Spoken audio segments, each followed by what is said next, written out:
maraakiibta gaalada wadato waa samaysay badda oo sunbadi ku shubay walaal waa run waa sida la idin sheegay nimankaas waa sumoodeen 14 nin bay ahaayeen laba waa dhimatay 12 kalena weli waa ay waxay hada wax lagu sheego la garan maayo maxaa la jeedaa wax lagu sheego garan maayo waxa weeye niman marka kooma galay marka ka baxayo weey qaarkood boosaasa loo qaaday annaguna yartaan almaadeertanaay waxaanu ka soo qaadnay kala bayr baan ku keenay qarraan ku hayna isbitaalka hadeer waana uu marka koomadu ka baxaya marna waa galay marna waa ka baxay marna waa galay sida weey waa sumooday waa salligishi marka arintan xagee bay ka dhacday waxay ka dhacday xaafuun goorma waxa weeye daraad waxaad ku sheegtay tirada kalluumaystada inay ahaayeen 14 lama dhimatay iyo 12 aad ku sheegaysid inay kooma ku jiraan maxaa haleelay marka walaal jawaab sumooday bali haye adiwaka see lagu ogaaday inay sumoobeen dul aan la gelin baa jida oo baddu ay ka samaysan tahay oo aan la gelin maraakiibta dhulka ay mandho oo kale haye halkaas ay tageen marka seebay ku soo laabteen haday sumoobeen marka oo samiir qabin marka inta badda qofku ku jiro waa caadi baa lagu leeyahay marka uu bariga yimaado waa soo baxaysa oo soo dhacaya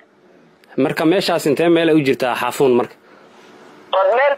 ka fog waxay u jidaadu 2 kilomitir weey meelaha ay ka quusteen bay badda quuseen waayahay marka xaaladooda hadda waa sidee dadkaasi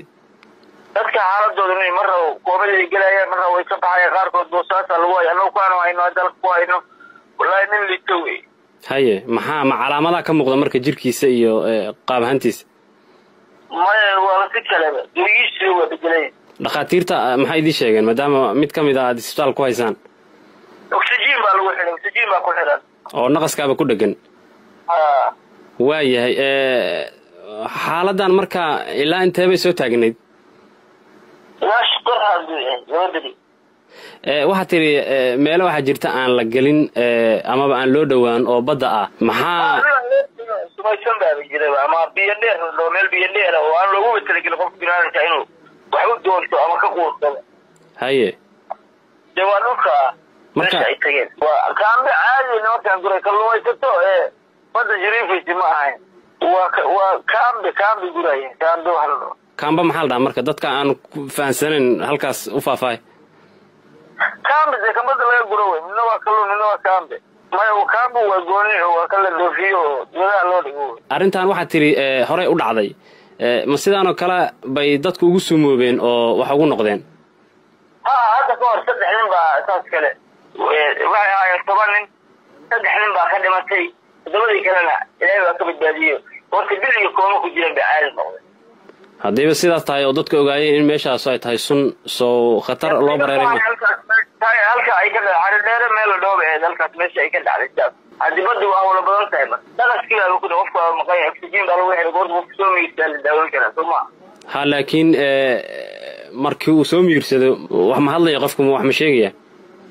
markii uu iska qoodi ku noqonayo arintan marka dawladii Puntland ma la socodsiiseen way ogtay waa laga warayay hadii laga waraayo marka maxaa isbedel oo la sameeyay ma dawladdu ay idin sheegtay ma inoo xadir baa loo wadaa qaarkood hadda in maanta loo dhigay baan u maleynaa waan gartay amar yalka taab loo wadaa xaaladda sidaan ee deegaan ka jirta saameyn maxay ku yeelan kartaa marka maadaama dadku kalluumaysta yihiin hadda waa wax iska qadar ah weey wax badda waa laga wada shaqaysanaya waa lagu jiraa wax dhibaatana kama imaaneen awal laakiin waa wax hadeer yihiin waxaan marka maxaa u maleynaysaan marka inay yihiin maraakiibta gaalada wadato waa samaysay badda